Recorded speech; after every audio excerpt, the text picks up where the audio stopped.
Hello.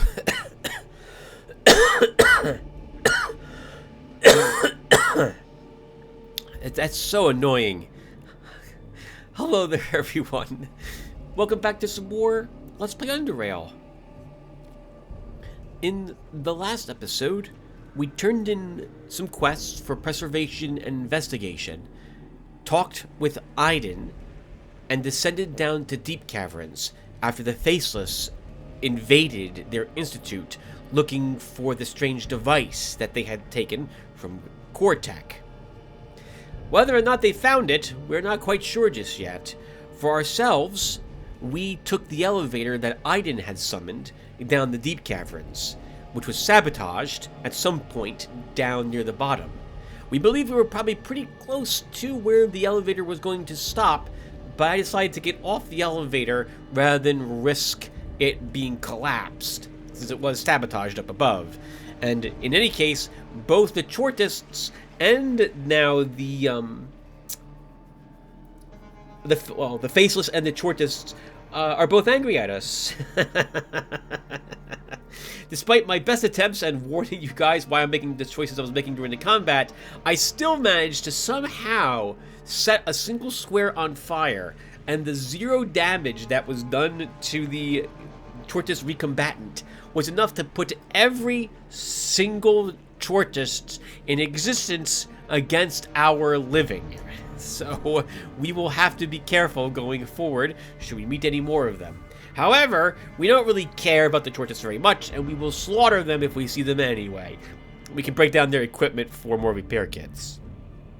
We are now down, effectively, we're about to be down in like another minute or two, in the deep caverns.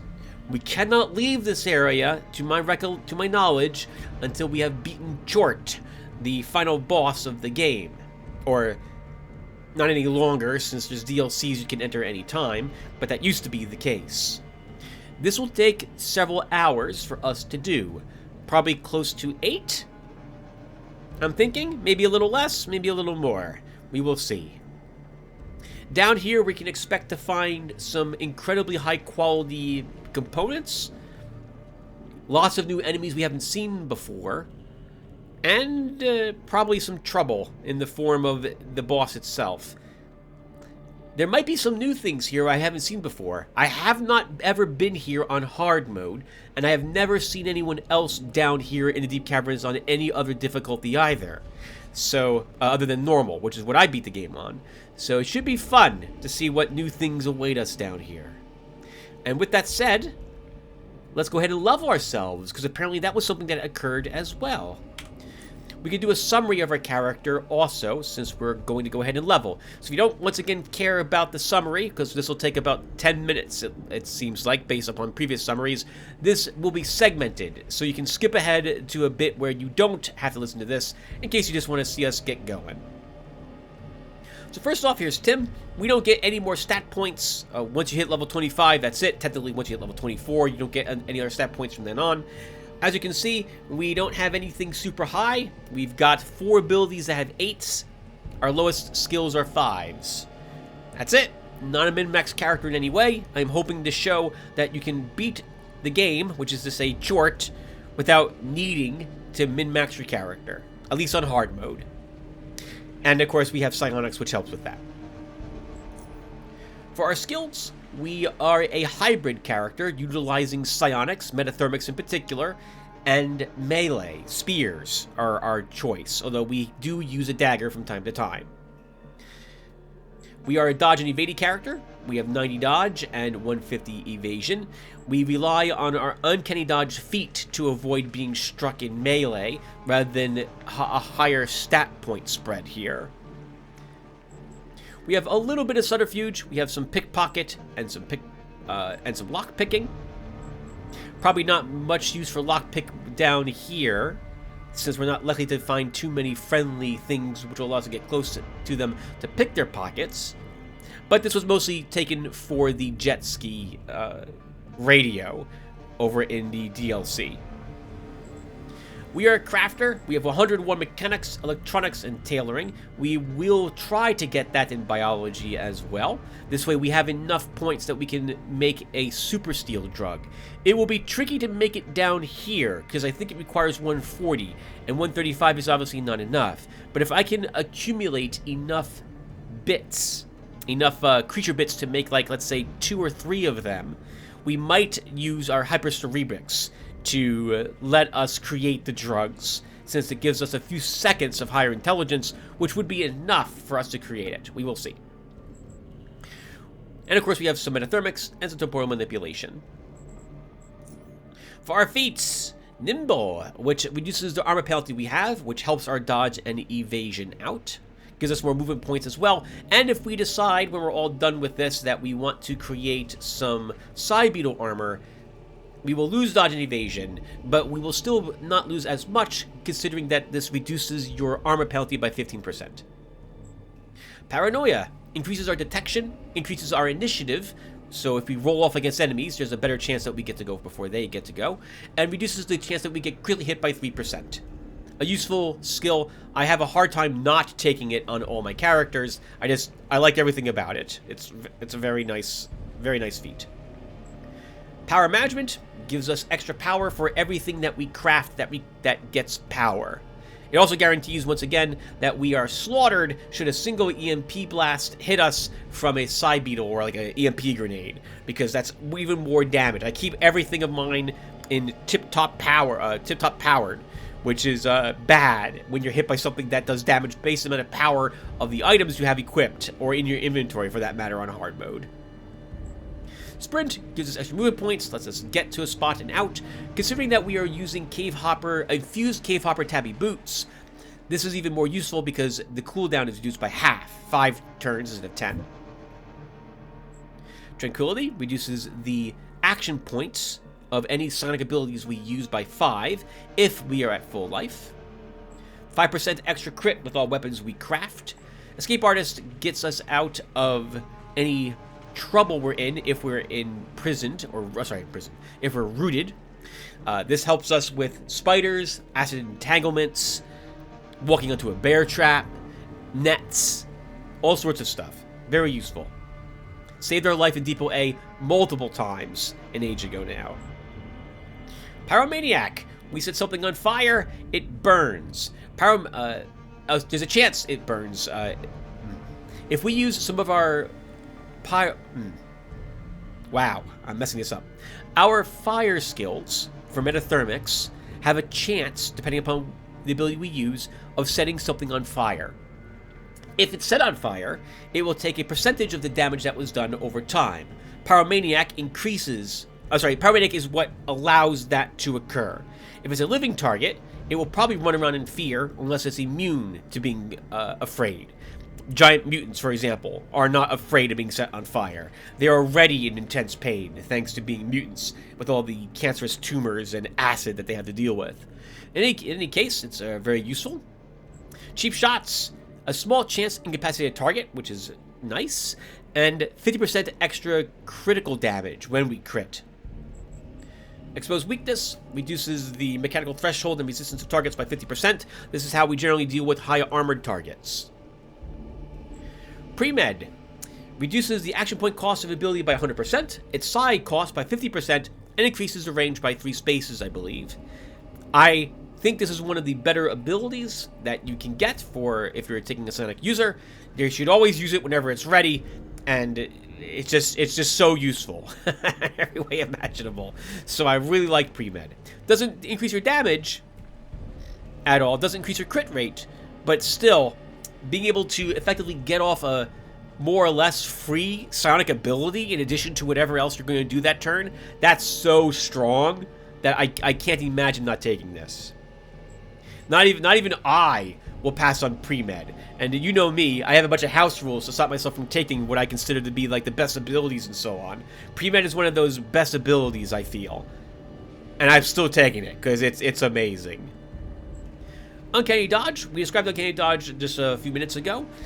If a creature reaches us, and we have Uncanny Dodge in use, it will automatically miss. The amount of misses guaranteed is dependent upon your effective dodge rating.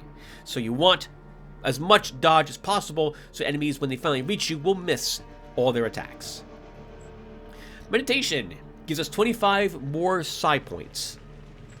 Psychoneural flexibility reduces the penalty for having multiple psi schools slotted in our psionic slots by 10%. It does nothing for you if you have one school in slotted. You must have 2, 3, or 4. There's a different one of these, which is available if you have only one psionic school taken, and you need 8 will, I believe, to have that one show up. Future Orientation reduces the cooldown on temporal manipulation abilities that have a cooldown by 1 turn. I believe this affects 3 abilities. Distortion, Dilation, Limited Temporal Increment, and I think it affects a Contraction. We have Increased Will, giving us 2 more points of will, and then we have Psi-Empathy, Naval Combat, Hunter, and Fisherman, which we gained from in-game, which is to say we were gifted these by someone in the game rather than through leveling. And our specializations. Exposed Weakness' duration is increased by 1. Premeditation's cooldown is reduced by 1. And Pyromaniac burns for an extra 50% of the damage done. Alright, viewer. It's now time to actually level ourselves. But let me put a break here first. Right, I'll be right back. Alright. Let's do it. So, unsurprisingly, the abilities that I feel we need to increase every single level continue to be increased. Metathermics, we use this for a great amount of our damage. Evasion, because we might as well go all in on evasion. Hard mode enemies have increased skills, and so we need even more evasion if you want to hope that they miss their range attacks against us. And of course, we are using a spear or a dagger, so we want our melee being increased. Every point in melee also, by the way, increases your hit chance and your damage, so we definitely want to see that increase every single level. And then we have 25 points left over. I think we will finish biology.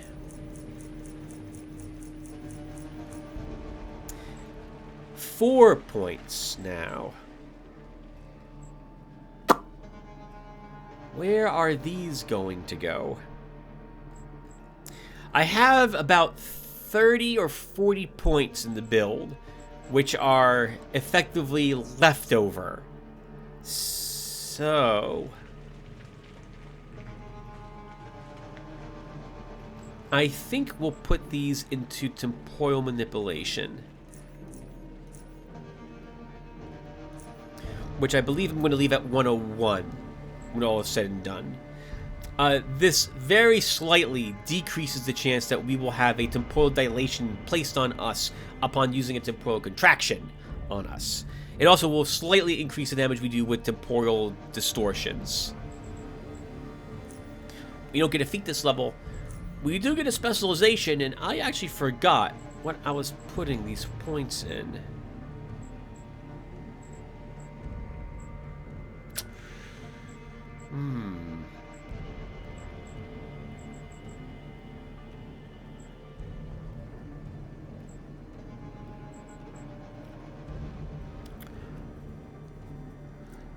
Well, we could take it.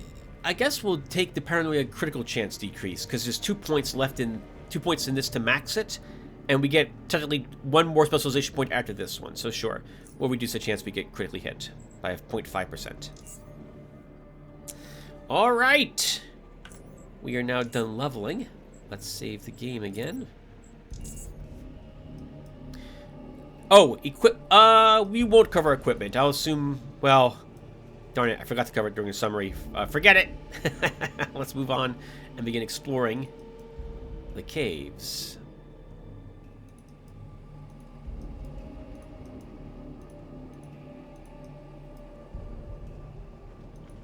I am going to assume there's no hostiles up in this little area. because there wasn't any in normal mode, as opposed to there being some sort of like sub-boss guarding the entrance to deep caverns here.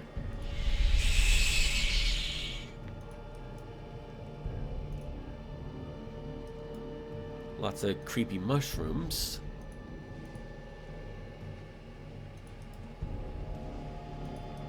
Some strange rock formations. And it's been a long time, viewers, since I've been down in deep caverns. Once again, I think Decker was the last time I was down here with the character. Whenever I get to deep caverns on any of my other characters, by other characters, I mean, any character who I'm playing through the game with, when they have access to deep caverns, I tend to stop playing them and make another character. On normal mode, at least. I haven't not reached this area with the 2 or 3 characters I was playing through the game on hard. Tim here has surpassed any of my hard mode characters.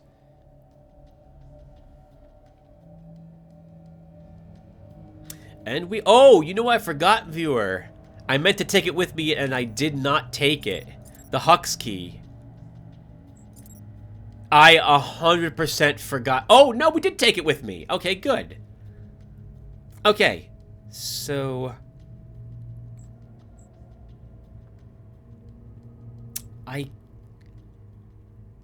It's battery powered, though, for this.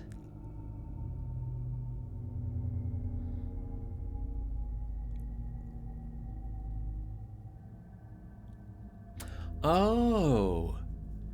The lockpicking doesn't consume any energy. I thought it did. Only hacking does.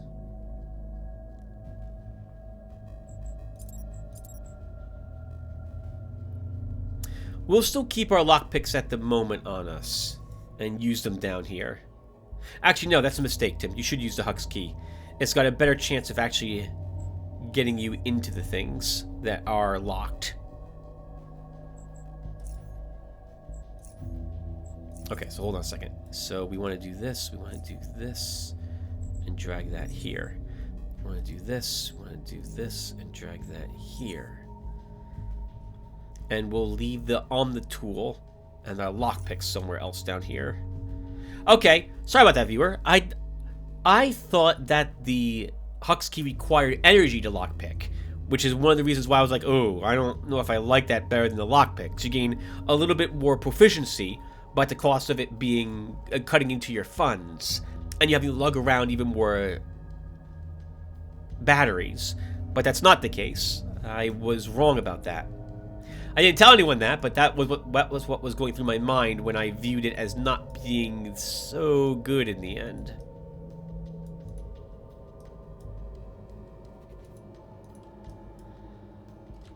Oh, we want to recharge our dagger a little bit.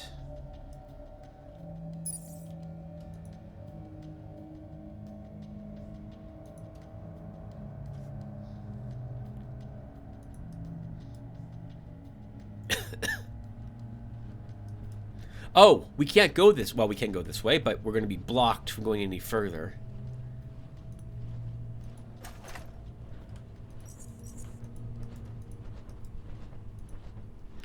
Can't reach the switch on the other side of this. This is effectively blocked off. I have a particular area I like storing all my stuff in, but we can't reach it. So we'll have to leave a bunch of stuff here at the moment and then move it later. Will be the plan.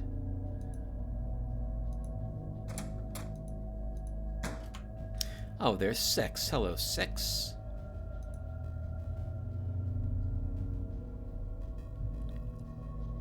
Right, 6 can do his weird thing there. Alright, so what do we have here? We have some batteries. And now I'm going to leave a bunch of stuff here that I don't think I'm going to need right away.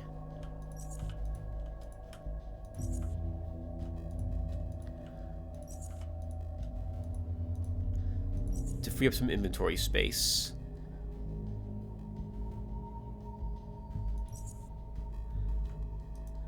Our shock super... This could use repair. As could our dagger. 6 is having some issues. He loses track of where we are when he walks into the fog of war and begins walking back to his starting point. But then he sees us and begins walking back again. It's rather funny. Let's see. We will leave most of this behind. Actually, we'll leave all of it behind. Okay, so we don't need all of our health hypos, nor our psi boosters. Oh, I did bring enough juice with me. Okay, we'll leave 7 of that here.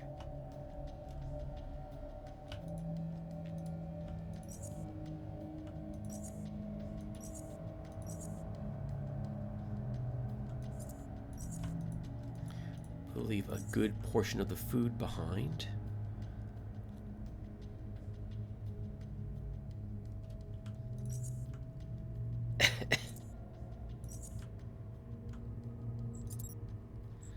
Ammo. We can probably leave most of our 200 plasma cells behind at the moment. And based upon where you're going, you'll want this with you.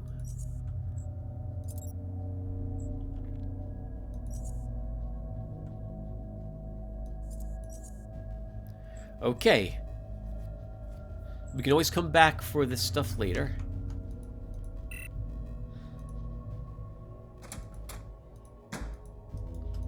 And let's, well, let's search this barrel first. Okay, and let's see what 6 wants to desperately talk to us about. A rumbling voice speaks to you once more. You made it. Good. What's going on here? We must speak. I have been waiting for you. Well, if we're going to talk, can we start by you telling me your name? What do I call you? Ramambra. Why were you waiting for me, Ramambra? We find ourselves in the same events. At the Institute and here. These are not coincidences. As I connect events I have witnessed, I wonder in how many more of those we pass by each other, unaware that the other one was nearby.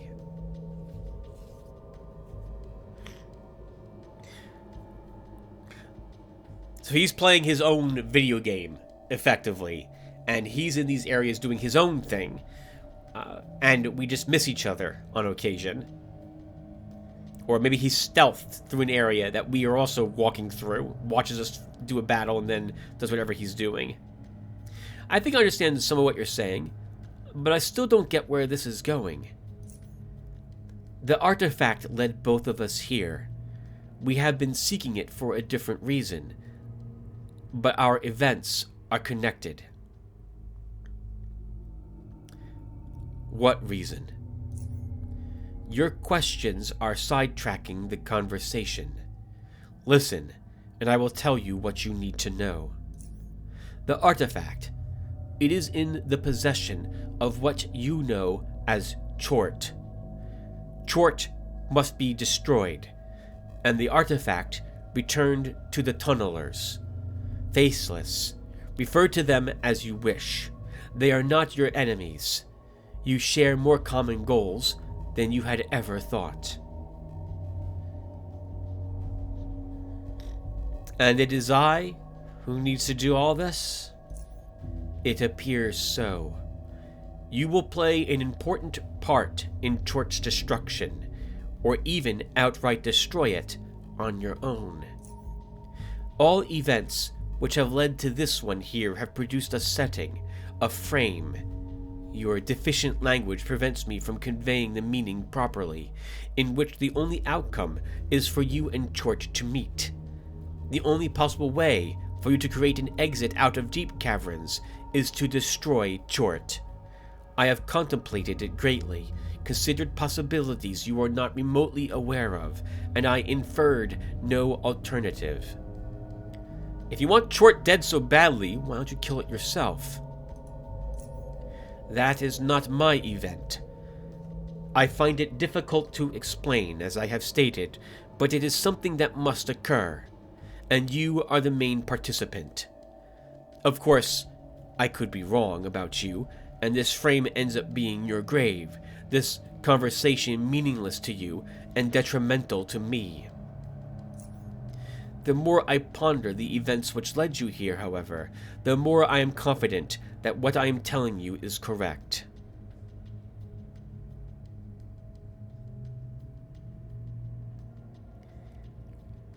Let me get this straight. You want Chort killed, and I'm somehow destined to do it. You want the artifact returned to the Faceless, but you somehow cannot interfere. Why are you still here, then? To make certain these things occur. My presence here was not related to Chort originally, but as I learned of its name, it became more important. Most important. Okay. Tell me about Chort and what one would have to do in order to defeat it. It is an entity, an embodiment of something that must not be allowed to prevail. I cannot tell you what that is, for I do not yet know myself. Perhaps I will have these answers ready for some other event. His arm extends, pointing towards the tunnel. This way leads to Chort's domain. After you step into it, you will be prone to its influence. Your fragile mind will be exposed to volition. Far to the north, you will see an entangled gate. Behind it lies Chort. The details of Chort's destruction I do not know. After it is done, again, the artifact must be returned to the Faceless.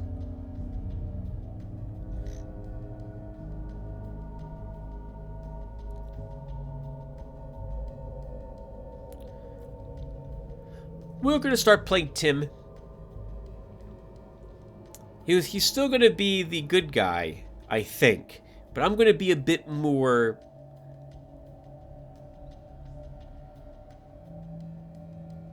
That's what I'm looking for.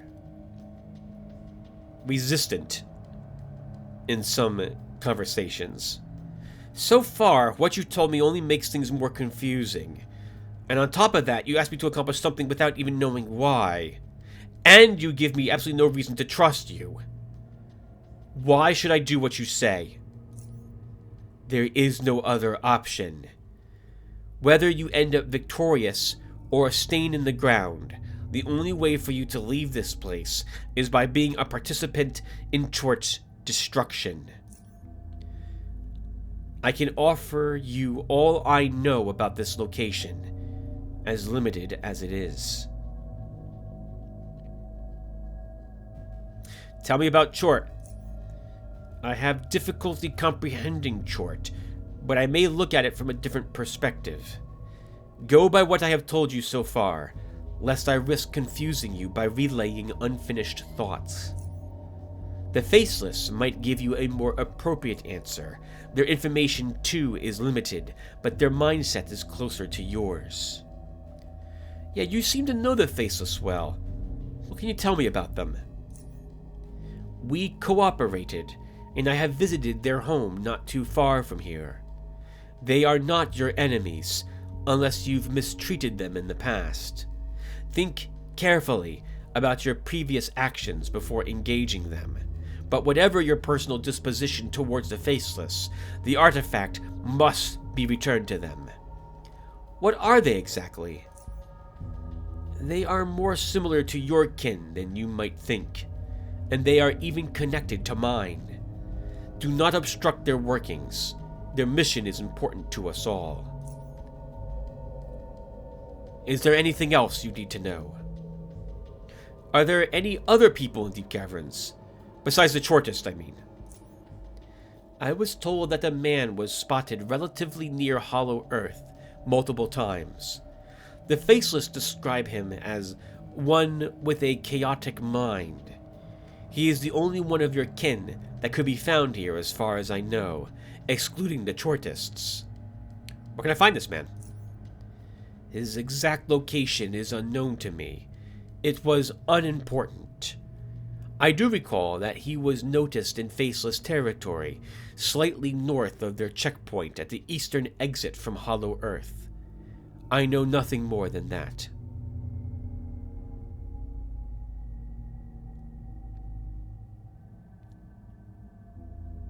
Tell me about what awaits me once I step through that tunnel. Hollow Earth.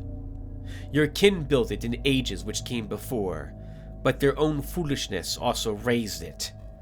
That is what I have been told. It is the home to Chort's influence and its spawn, creatures that exist for no other purpose than to defend their master. They are legion. Attempting to weed them out is futile, for they will come after you again and again. But despite that, the creatures are not the greatest threat. Chort itself is.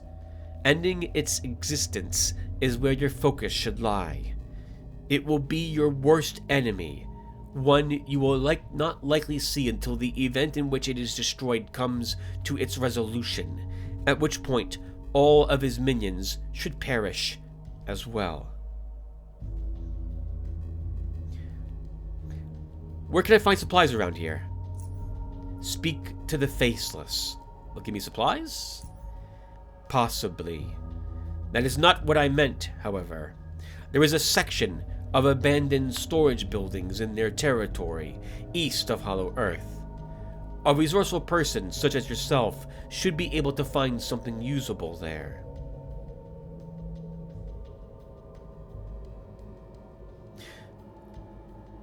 What does the artifact do, and why does Chort want it? The artifact's purpose is a complex one. It is a powerful item. That should be enough. Why are you being like this? Just tell me what the bloody thing does. The artifact's purpose should not be your concern. You only need to make sure it is returned to the Faceless.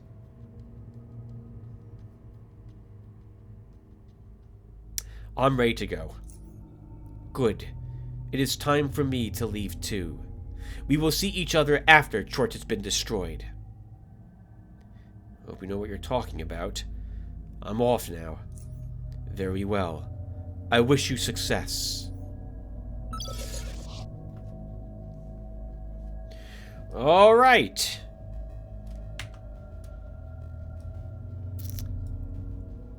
Let's visit Hollow Earth.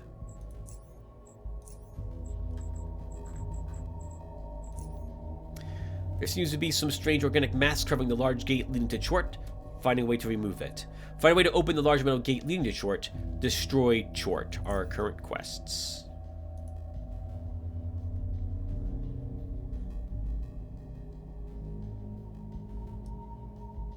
Creeping Dread.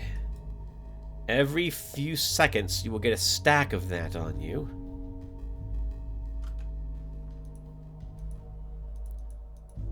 Let's search the dumpster. My goodness, it happens very quickly in hard mode. Let's leave really quick. We're up to 13 stacks of this stuff already. So it lowers all of our offensive, defensive, and sonic skills by a percentage.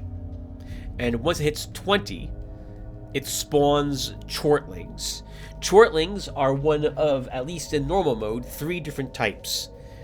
There's a big tanky melee creature. There's a weird ranged creature that summons tentacles to fight you, that shoot at you.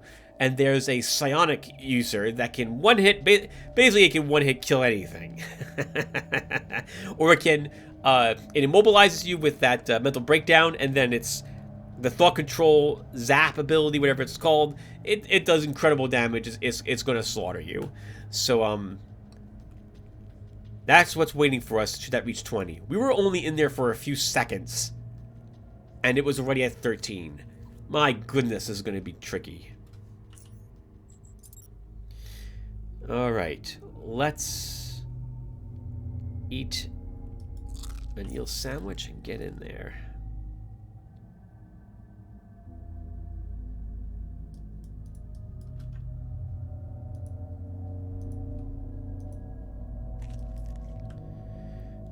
There is no reason for us to take weaponry or what have you here. But I will take anything that looks like it's worth value if it's a component of some sort. We will also take repair kits and what have you.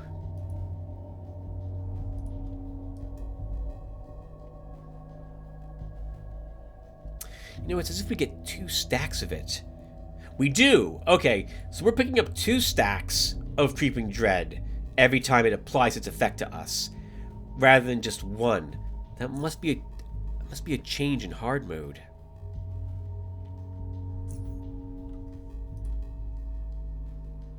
So we will have to deal with Chortlings then. Interesting. They are easily or somewhat easily dealt with in normal mode, because we can avoid the Creeping Dread reaching 20 somewhat easier.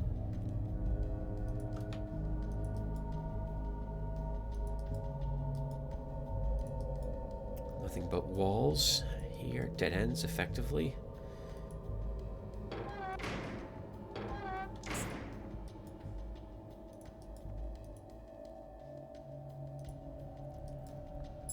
Oop, industrial bot, hello.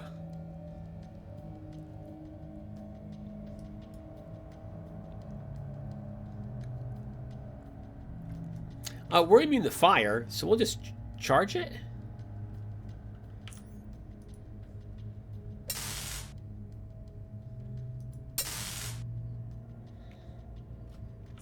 Use uncanny dodge and see what it does.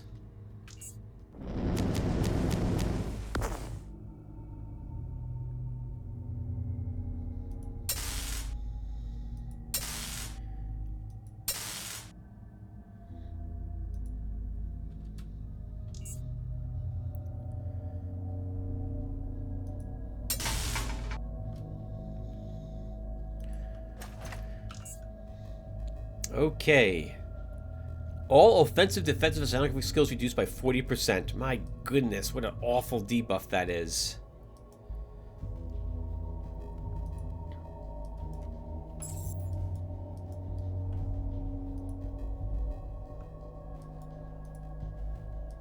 And I have Chort will just repeat itself over and over and over again on us.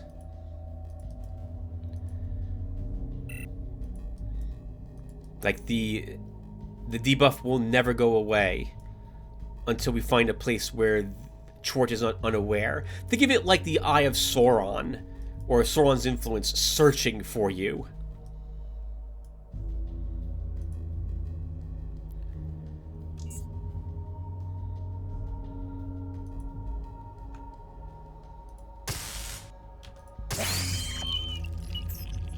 Oh, wow! I recognize that sound effect. That's the same sound effect of the spiders in Grimrock. They make that same exact sound. Take their intestines.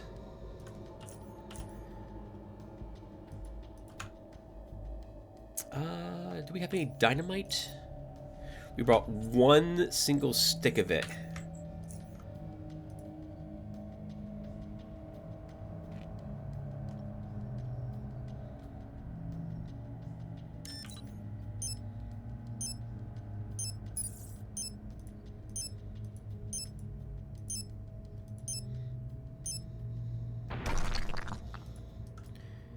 If we walk in here, do we reset the Eye of Chort?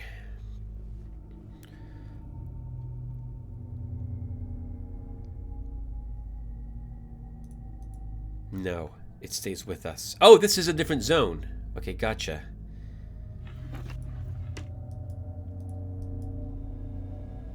Electronic lock, but there's no power to Hollow Earth at the moment. That'll be one of the first things we try to fix. Oh, hello, Chortly Devourer.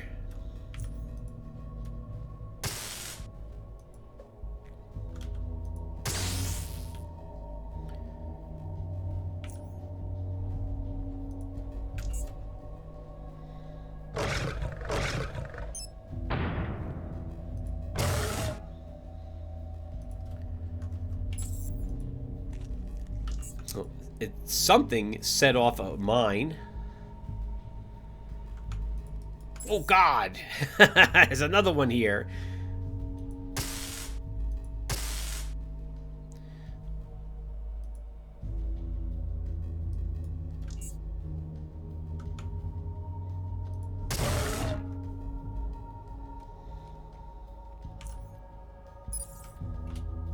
Uh-oh, we're still in combat. Another devourer.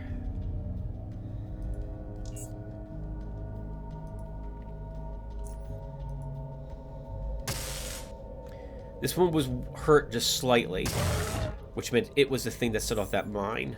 Oh god! That's the psionic thing.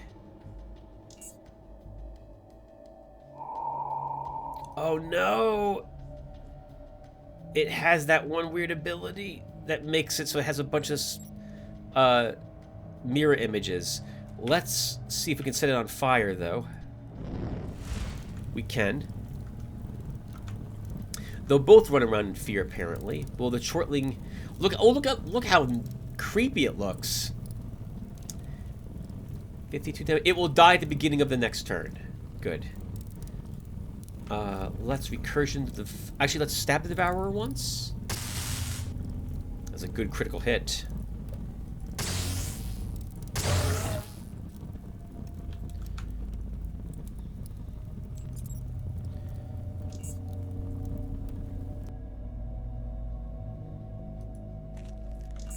As long as I'm still in combat, I'll take advantage of the fact we are in combat to move up.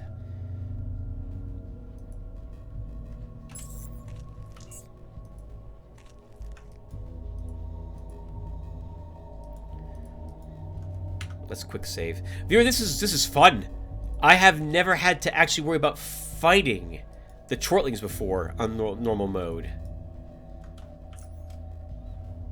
I just hope we brought enough batteries for this. Can always switch to our normal weapon, our normal spear, but we'll keep using this at the moment.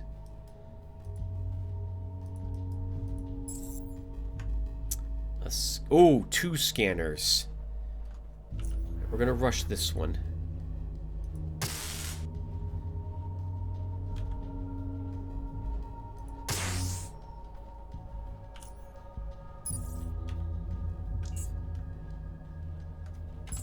Okay, the other one didn't see us.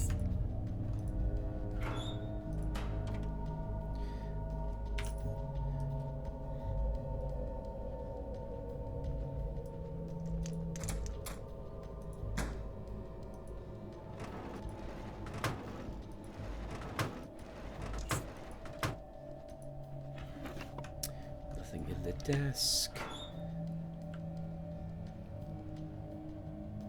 I will take the crossbow. Actually, you should come back, Tim, and and search everything again in the future. You're not here for loot. But we are. But I'll do looting later. Let's avoid this. Go, God! Thankfully, the scanner didn't get a chance to actually do anything to me.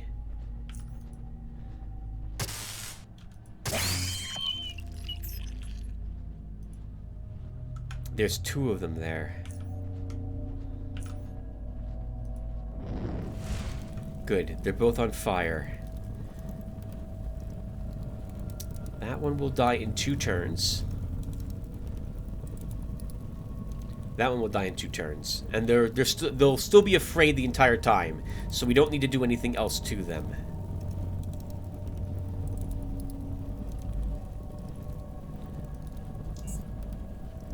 Oh god, Tim. There's another scanner. And a sower. And another one has seen us, or is reacting to us.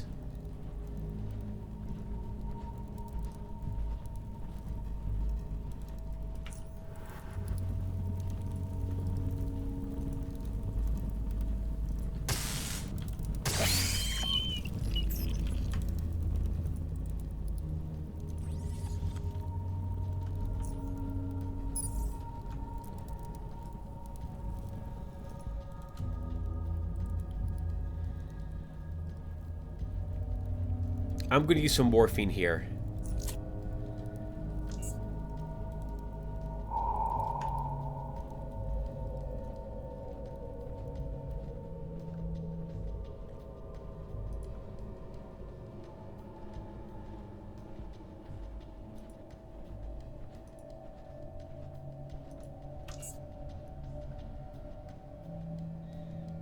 Okay. Let's move up here. Oh my goodness, another scanner. Well, it didn't go where I wanted it, but it did set this one on fire.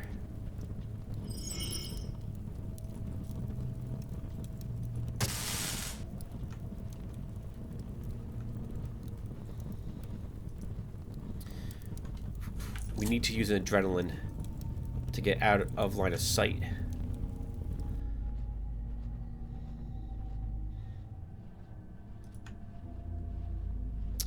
Hmm. 7 images. We can stun it, and we can worry about killing it next turn.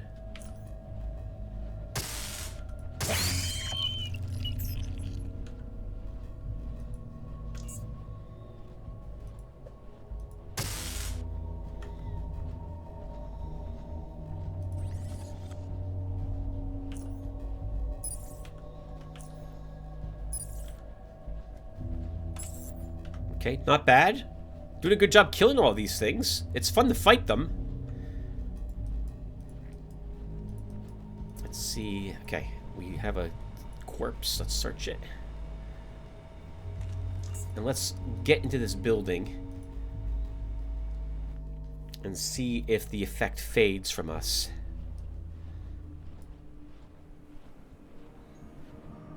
Okay, good. It does. Oof, weapon needs to be repaired too.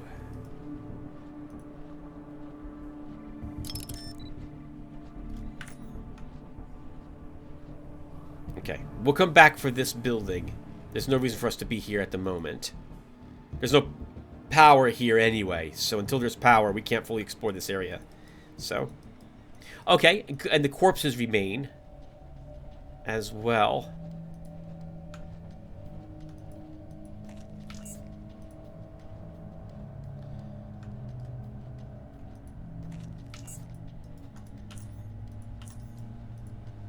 Goodness, already up to 12 stacks of this stuff.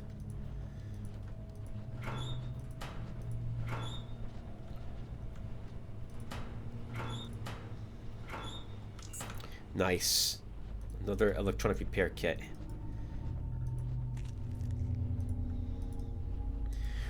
Right now, viewer, I'm just looking for anything that might be super interesting or looks like it's important in the things I'm passing by. But things like weaponry, most of the, like, we are carrying around now a few creature bits with us, but we'll want to break down this for blood and what have you later. So we're obviously taking those with us too. But most of the stuff will be left behind, and I'll come back here after we've defeated Chort to clear out the place.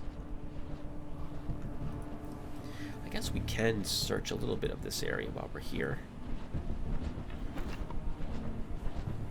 High explosive grenades can stay. A lockpick can come with me. Guess we can use one of those lockpicks here.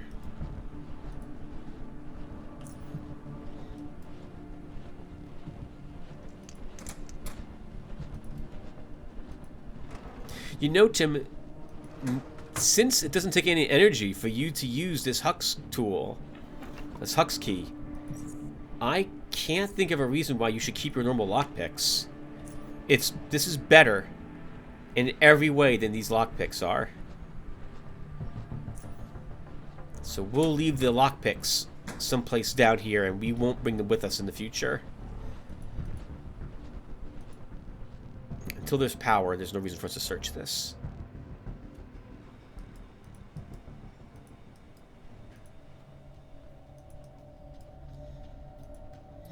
Oozing shrooms. We can't get to them, though.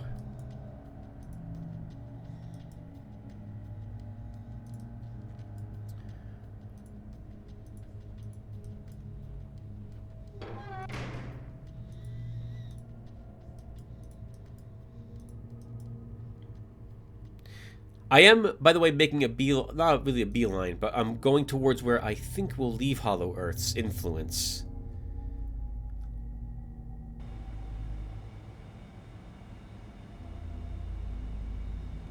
Hello, Faceless.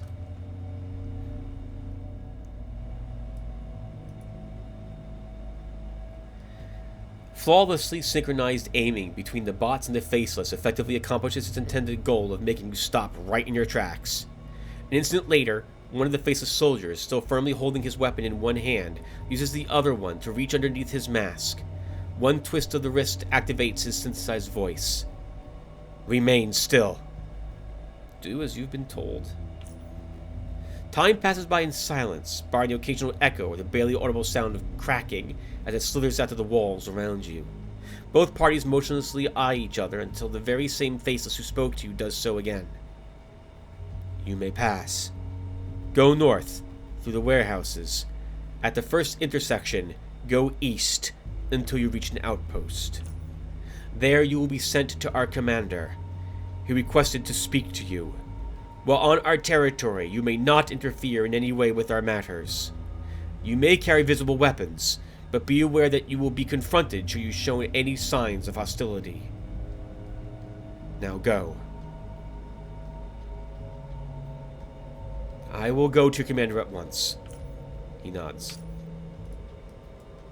And by that I mean eventually. So this is the place at which I keep all this stuff I'm finding. So let's first make sure it's got nothing in it. And these... Oh... Wait, no, it's not this... Is it this place? No, it's not this place. It's a different place. A locked locker... I guess we'll leave all my lockpicks here.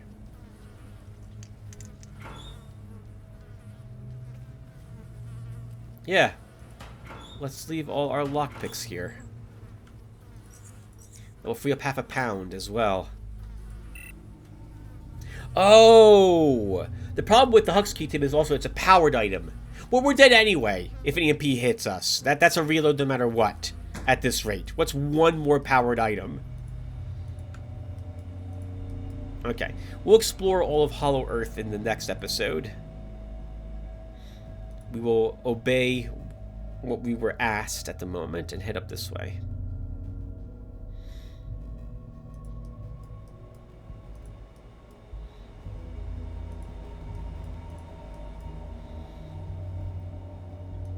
And the Faceless are to the east of here.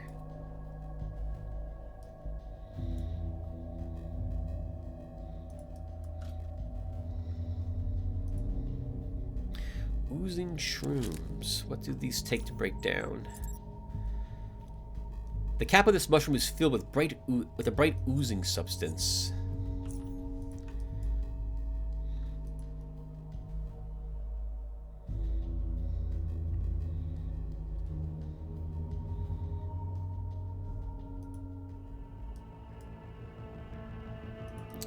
We might want a mind shroom.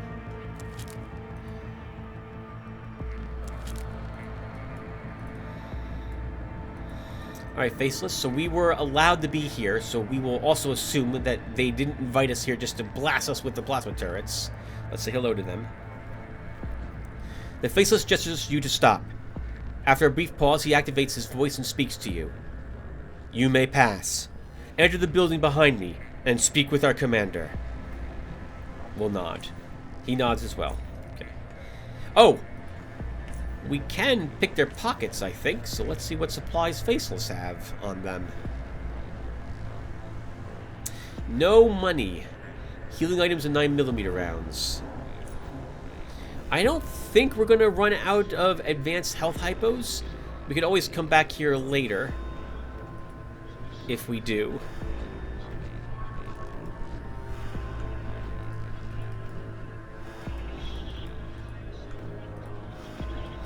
I think this is where the commander's located.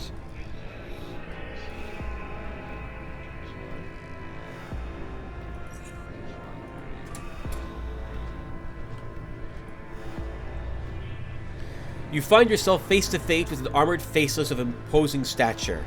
Not a single patch of flesh is left exposed. Cascading shoulder plates, thick breast piece engraved with a strange symbol. Joint pads and even a skirt-like garment made from thick cloth all serve to encase and protect the being inside.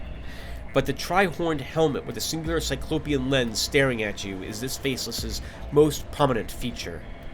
Whether there is one, two, or more eyes behind that lens is not something that's immediately clear, but the powerful weapon grafted into the right arm suggests that monoscopic vision would make its use fairly difficult. Eventually, a synthesized voice addresses you. Please stand still while we extract information from your mind. There is nothing for you to fear.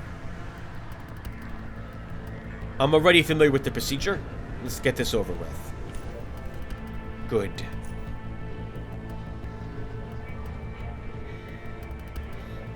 You begin to feel a strange sensation in the center of your brain. Quickly it starts shifting from side to side until it expands and vibrates in the areas around your temples, as well as within your forehead. Then a voice slowly grows in your head, gaining in volume and clarity with each passing moment. Relax. I will begin now. This will not hurt you. Once again, you feel the cold metal arm grip your forehead and your thoughts begin to swirl. You feel as if your mind has transformed itself into a colorful vortex with your consciousness forced into its center. Individual thoughts are randomly lighting up and plummeting through your awareness before disappearing into the void. The speed soon increases, turning your thoughts into one continuous streak of light. You try to keep track of what is happening, what memories are being sucked into the void, but no matter how focused you try to be, they simply move too fast for your comprehension. You eventually give up and let them flow. The vortex then, without warning, collapses in on itself, and you feel your external senses slowly tinkle back until you become fully aware of them. And the first thing you feel is a cold arm detaching from your forehead. You feel fully conscious and a part of the real world. The first thing that welcomes you back is the harsh sound of a distorted, faceless voice. Well done. You have fully cooperated with us on every occasion where cooperation was possible. Some of us have died by your hand, but you will suffer no consequences for those deaths. We understand the circumstances in which they occurred. Your previous allegiance with the Chortist will not be held against you, since it proved necessary in tracking down the object you know as the Cube. We find your knowledge regarding it useful. We deem you trustworthy, Tim. We are interested in prolonging our cooperation. We can offer you supplies, free passage through faceless-held territory, and safety within any of our bases of operations. We know that you are looking for Laura Baker and her husband Terry. She was severely wounded before she was found by one of our tunneler units. Otherwise, she would have perished. She is in the medical office, and you may speak to her if you wish. I have granted you the right to 3 ammo and 1 medical package. The building with the double doors is the barracks.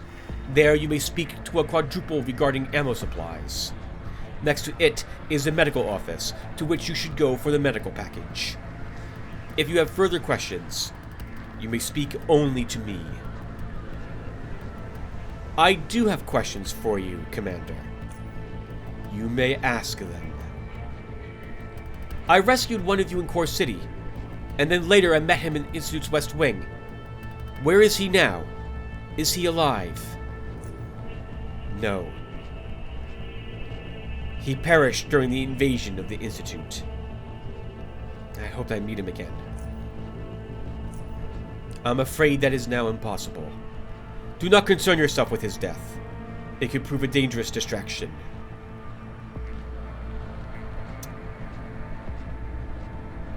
How can I get out of Deep Caverns? Let's try to verify what Rum Umbra told us. The only exit without the use of tunnelers could be an elevator south of here. It is the only one functional, but it is unpowered. How do I power the thing? There are 2 possible locations. The power station north of here, and the Tortoise base to the west. The power station has been operational for many years since the dissolution of Biocorp, while the Tortoise base uses its own power. What can you tell me about this power station? It is protected by automated security only. Nothing organic is allowed inside, as the sentry bots exist in overwhelming numbers, even too much for us to successfully combat.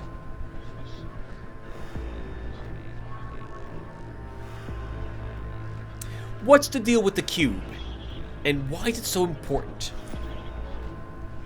Why is the cube important to you? It turned half of South Underrail upside down. Many lives were lost because of it. It's a power source. A power source? Yes. You don't have the capacity to understand how it functions, nor how it is used. Even if you did, that information may not be shared with you. I will only say that the cube was taken from us, and that we must retrieve it. If the cube is exploited, the consequences could prove disastrous. How was the cube taken from you? Stolen. By an agent of an organization we aren't familiar with. And all due to our fault. We failed to see through his deception. So, I know that it wasn't Cornell. We didn't even talk with the Acid Hunters. We just walked up and started combat and slaughtered them, if I recall correctly. So Tim might actually ask if Cornell was this agent. So we'll do that. Was Cornell this agent? No. And you yourself know that he is not the one. Who was it then? Laura Baker met him in Core City. Other than that, we have no information on him. Your mind offered us another possibility of his allegiance. Oculus. We weren't aware that such an organization even exists, let alone try and connect it to the device's disappearance. But these details are of secondary importance. The device's retrieval is of primary. You're not telling me much.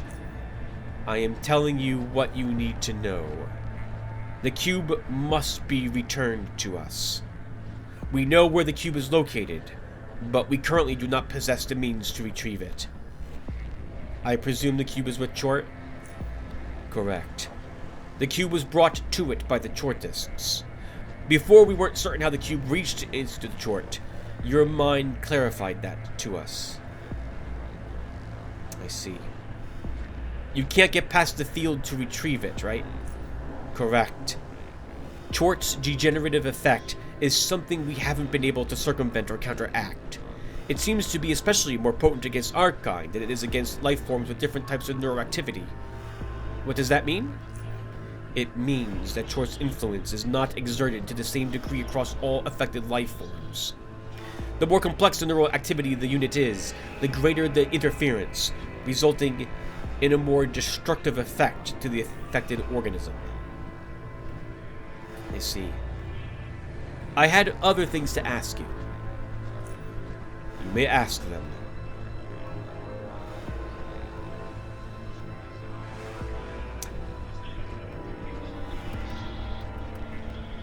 What can you tell me about Chort? We have little concrete data on Chort, for we never came in contact with it, or any of its biomass. But the knowledge we possess eliminates all but one conclusion.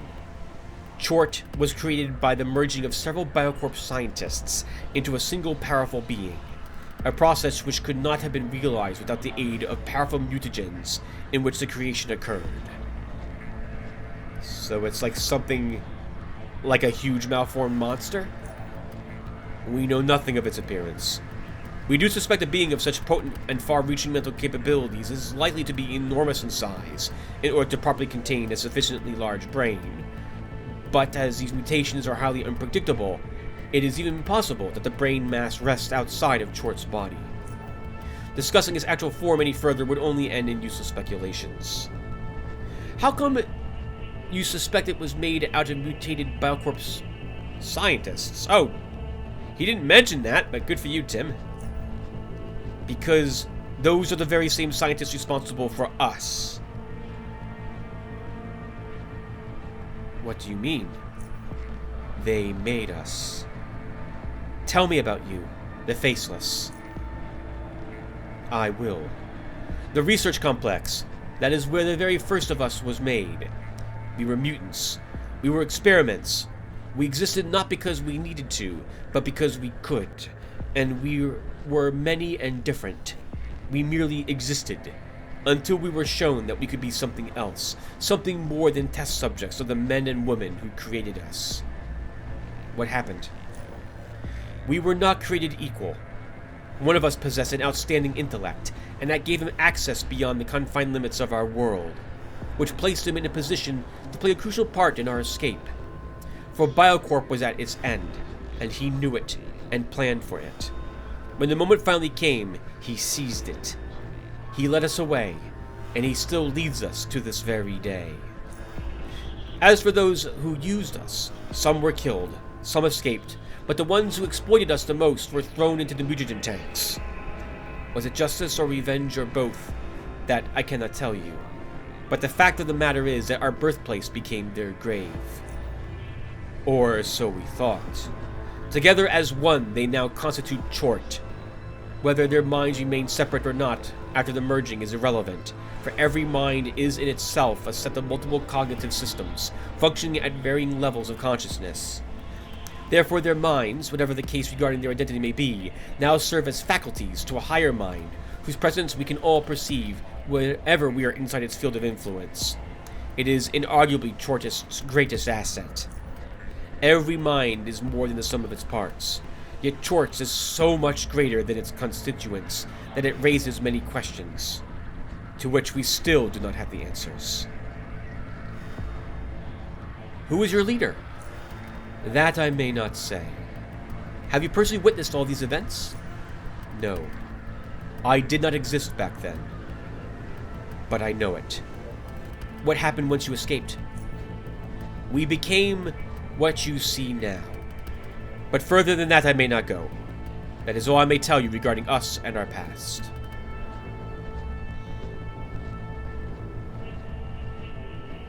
We haven't seen the Deep Gate, so we'll come back and ask him about this. We haven't talked with Laura yet, so we'll do that later. Not currently. I want to do some exploring of this area before we talk with Laura, so we'll do that later too. We're not playing really a greedy character. We don't really need any more money or loot. Not really, so I'm going to pass on asking what we get if we return the cube. I've met this strange being that calls himself Rama Umbra. What can you tell me about him? He is not one of us, but we treat him as an equal. He is our ally, and we cooperate with him on more than one occasion. Where did he come from? We do not know. He is from afar. The technology at his disposal is far more advanced than ours and trivializes it completely. However, more impressive is his knowledge and understanding of this world, and we consider ourselves fortunate to have had even a fragment of it shared with us. You should too. Are there any other people in Deep Caverns I should talk to? Yes. In the cavern straight to the west of here lives an old man who appears to have been living in Deep Caverns for a long period of time. We read his mind when one of our patrols encountered him, and it was a chaotic one. Meaning? He is insane. We could not extract much useful information from him due to this very reason, but as he is not a threat to us or our goals, we took no action against him. He was seen near the warehouse block a few more times, but would retreat as soon as he noticed our presence. I see. More questions. You may ask them.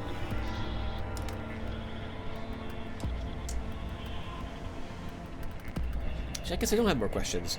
None at the moment, Faceless Commander. Okay, not bad. So we're friends, which I expected to have happen.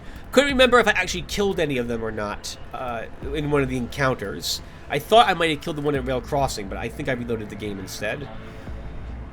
Right, I think we missed like two attacks against the Mind Reader, and then he just killed us. And I think I laughed a lot about that. Empty infusion tank. This is an empty infusion tank, the kind that the Faceless carry on their packs. It has multiple compartments, each connected with a pair of tubes that are then all bundled together. Worth 3 oddity points. Thank you, Faceless Commander.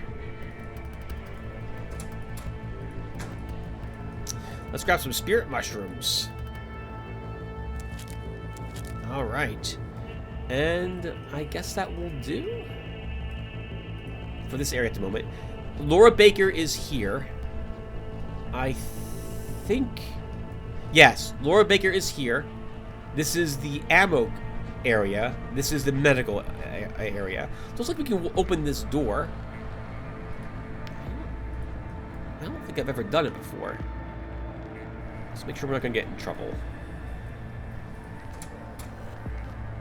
Chortist captives.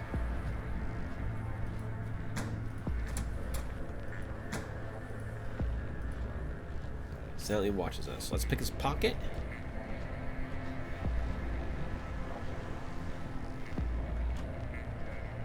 I don't really need anything, but we'll take his adrenaline shot. And we'll take his advanced health hypo.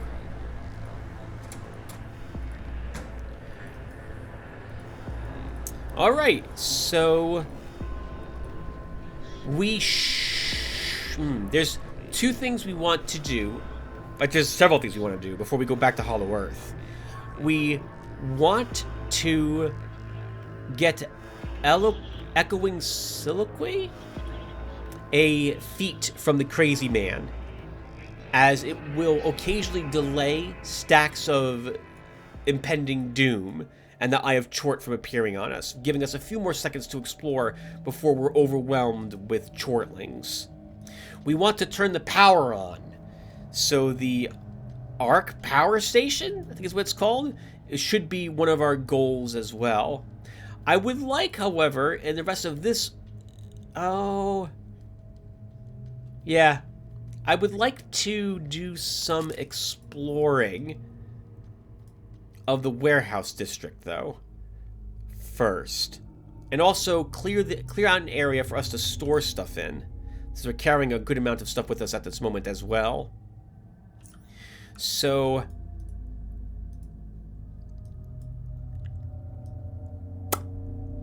what do we want to do, Tim? Until the power is back on, we can't explore every single area in this particular room. So let's go south.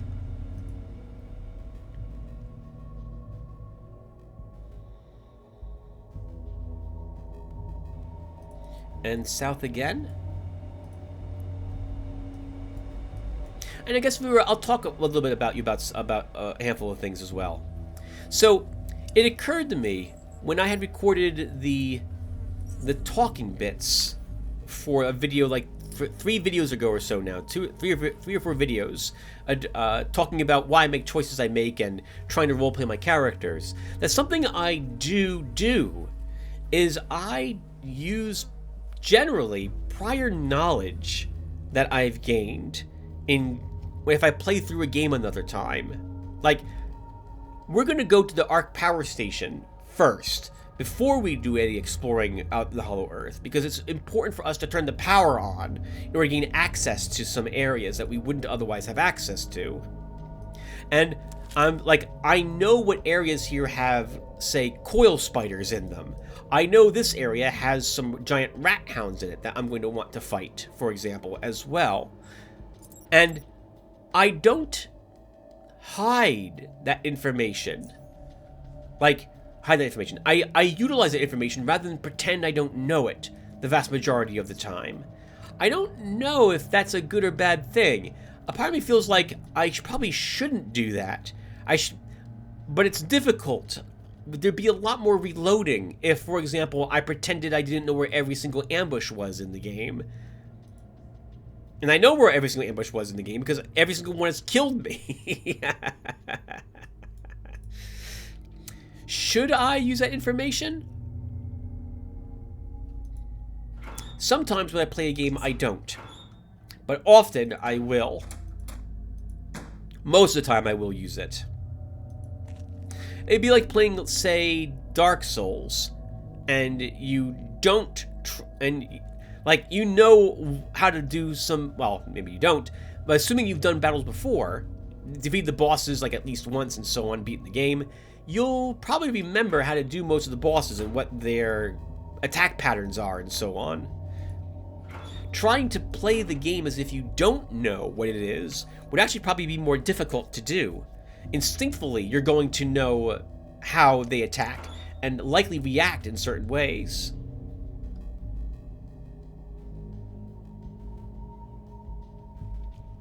Wow.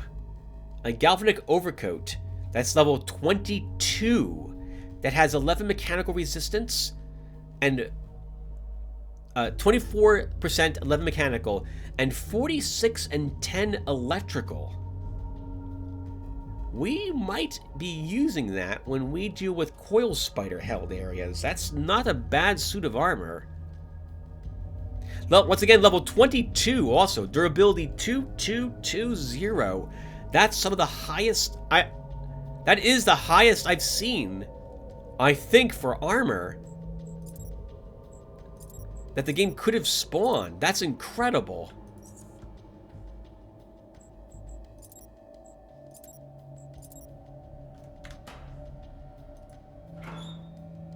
So anyway, this is the place I go to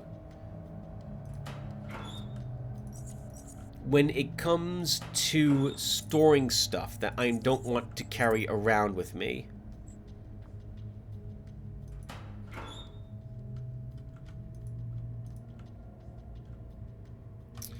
Let's think. So we will begin storing stuff in certain containers here. Oh, I left all my MK3 grenades someplace else. All right, we'll take just one of them with us. All right, so let's go do... So we'll explore this room. Oh, maybe... I don't think we can actually do anything much over there because the power's not on. I think we'll also have something to eat. Let's have a cheese sandwich.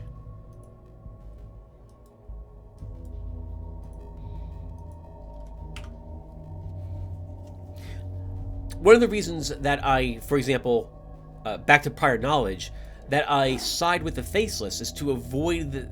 Well, first off, I would want to do that anyway in the games I play. But also, I don't want them angry at me for... They have these invisible units. Let's see. Hold on, sorry viewer. There's a giant rat hound here. I'm going to set it on fire. Or I'm not going to set it on fire.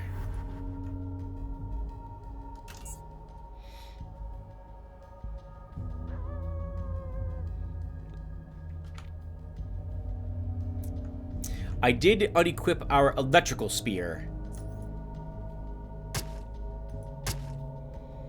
Ooh,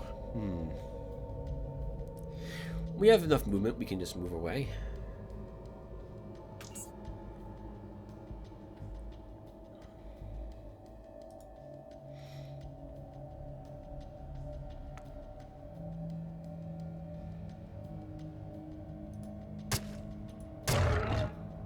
Figures the crit would be the last hit. Avoid a little bit more.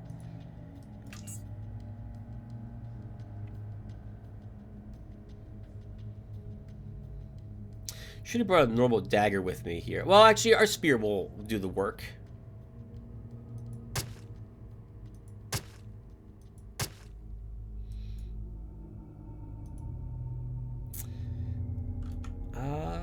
Oh! Yes, the Faceless Gaunts. That's what they're called.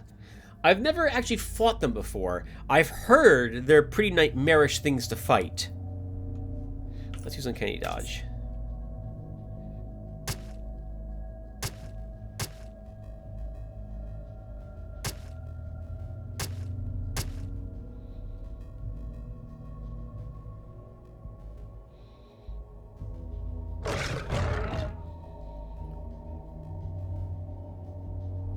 I think I've seen them fight once before. And as you can see, they apply all sorts of different poisons when they strike their opponents.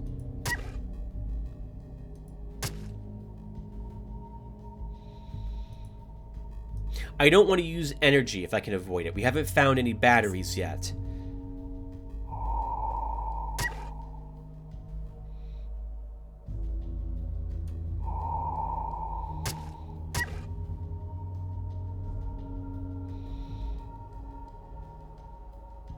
There's quite a few giant rat hounds here.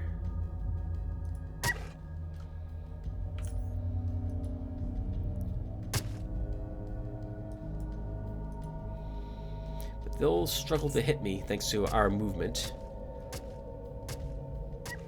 Oh my goodness! It looks like they cycle through the poisons they apply.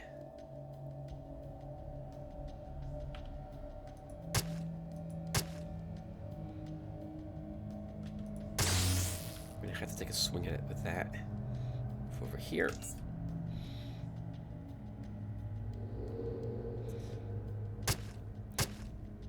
Oh, interesting! They have a move that's like the Deathstalkers.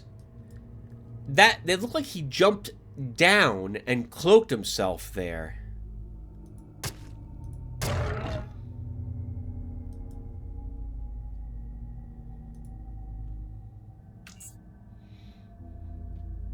Right, that's what he did. I'm pretty sure.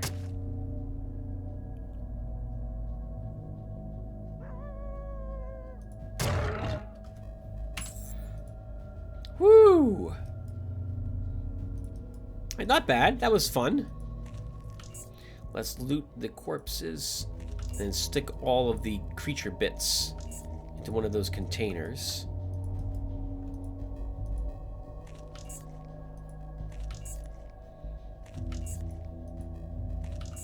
Now, we should have brought enough drugs with us that we don't have to worry about actually creating more. But just in case, I might be glad to have all this stuff. So let's see. So all the hearts, intestines, mushrooms. And what do we have for leathers? Because we should make armor repair kits here. Let's see. So don't particularly care about normal rat hound leather unless it's of exceedingly high quality. And even then, I don't think I care about it. Yeah, all this is low-level stuff. And as for the rat hound leather, 108 is the highest here. That's worth bringing back with us.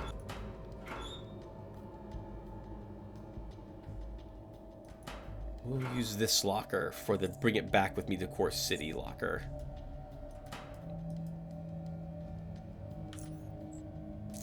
And for the rest of it,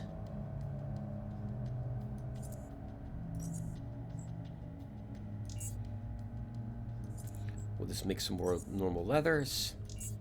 But I'll make some tabby boots out of this. What would this give me? Oh, I don't have any souls. We'll just store this here.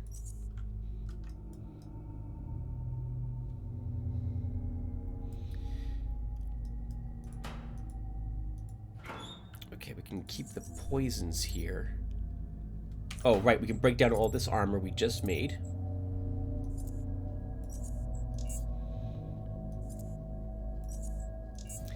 That level 22 armor is at less than half its durability, so we want all these delicious fabric scraps. So we can make some repair kits.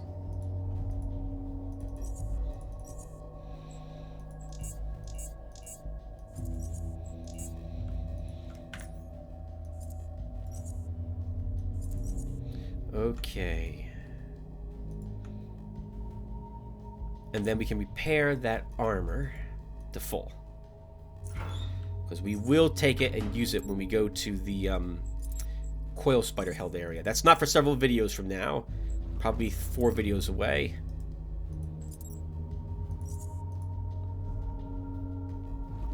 Oh wow, it was actually super heavily damaged. I didn't realize how damaged it was. There we go.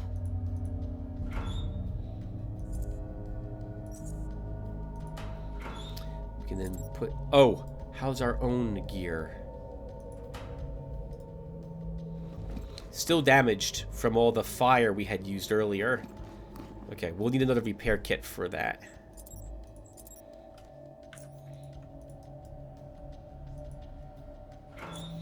I'm going to leave these here. Oh, okay, hold on.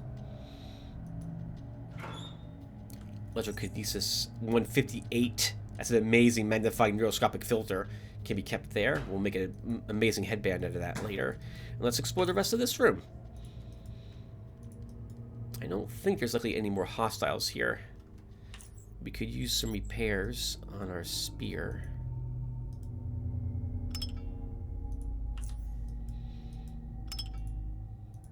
Once again, I'm a fan of keeping things in tip-top shape, repairing the moment the moment you're down like 150 durability.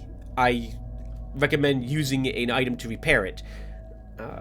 You get rid of the weight you're carrying with all these repair kits, so that you carry more stuff back with you. We're not done, apparently. There's another giant thing here. Rat hound. Unborn life made stone eons ago. Hauntingly beautiful. Fossilized egg.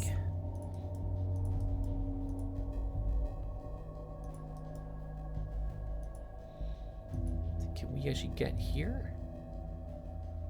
We do not have the perception to see the bridge that's there. So we can't reach that gremlin stool, if it's possible for us even to reach it.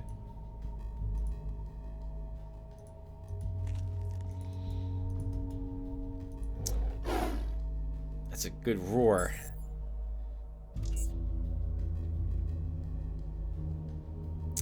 If it's just you, though, I'm not so worried. I knew that was going to miss. I knew it was going to miss, and I still decided to use Exposed Weakness anyway.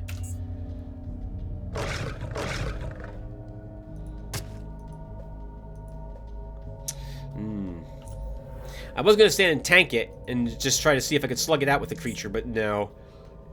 A 90% chance to hit is more like a 50% chance to hit, so... We'll take advantage of the fact that I have movement and use that movement to avoid damage.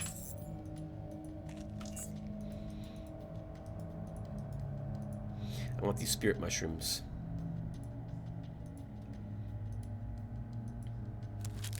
Don't even know what these are used for, like what these get converted into. I think spirit mushrooms, at least the bear traps, will make a what is it called again? The doppelgangers? I think it makes doppelgangers that will attack the people that are affected by the person that's affected by the poison. I don't know what it does when it hits someone if you apply it to a weapon, though.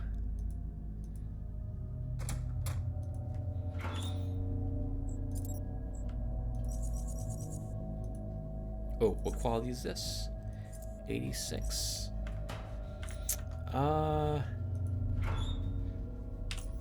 We'll just leave it here at the moment. Okay, so nothing else down there from what we can see.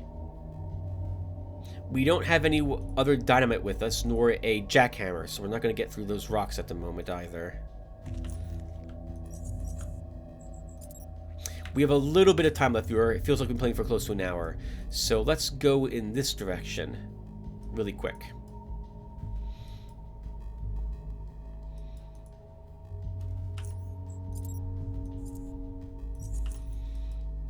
Anything over here? Oh, I heard a gaunt stealth. We must have bumped into him.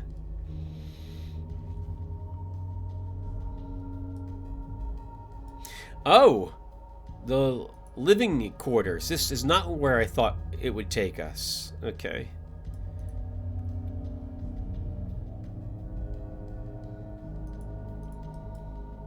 Well, we'll search the skeleton while we're here.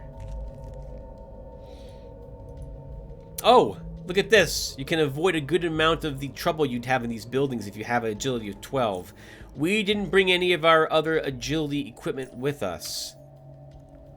I can get 10 by eating a cave hopper steak, but I can't get to 12. Oh, I didn't bring my stealth gear with me. So we're not going to be stealthing around at all when it comes to the mutagen tanks. If we would have to do that to defeat Chort, we're not going to have an option. We'll have to hope that we can find some decent black cloth in Hollow Earth, then.